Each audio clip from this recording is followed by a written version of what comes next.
এই রে কি রে এই এই এই এই এই এই এই এই দাঁড়া নেই মে এই এই এই এই এই সব কিন্তু রেকর্ড হইতেছে এই মানা এই এই এই দাঁড়ান রে ভাই সব রেকর্ড হইতেছে এভাবে কি মানে নাকি তাই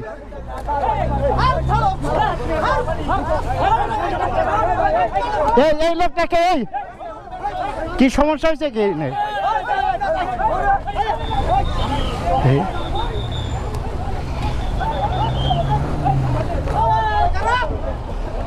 এইভাবে কেউ মারে নাকি কি সমস্যা হয়েছে কি এই জায়গা সমস্যা হয়েছে কি ঝামেলাটা কিনে হয়েছিল এই জায়গায় এইভাবে মারামারি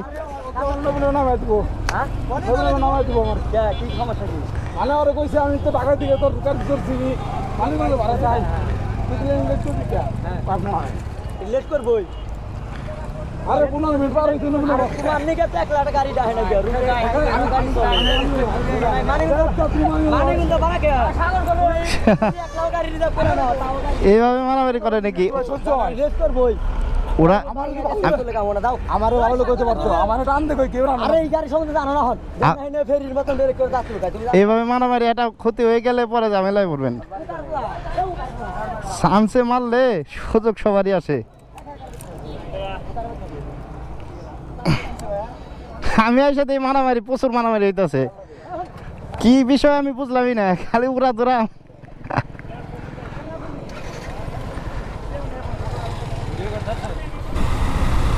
চেষ্টা করছি টুকটাক যাই হোক মায়ের কথা তা ভালোই খাইছে একজন রে ধইরা মোটামুটি 5-7 জন উড়া ধরা মারতেছে আর সেলফি তো এর জন্য কেউ এভাবে আইগাইতেছেও না ওর শিক্ষা হয়েছে মোটামুটি যে মারগুলা খাইছে যদি অপরাধ করে থাকে আর অপরাধ না করে থাকলে ওদের আবার এই মারের কারণে আল্লাহ আবার কোন পেছে ফালাই দেয় দেখ সর্বশেষ এক কথাই যার সামনে মারামারি জিনিসটা আমার কাছে যদিও দেখা যায় আগের মাথায় অনেক কিছু হয়ে যায় তারপরও মারামারি থেকে মানে সমাধান থাকা ভালো এরকম গুছাগুছি কিলাকিলির পরে দেখা যায় একটা ছোট বিষয় থেকে বড় বিষয় হয়ে যায় দেখ আল্লাহ হাফেজ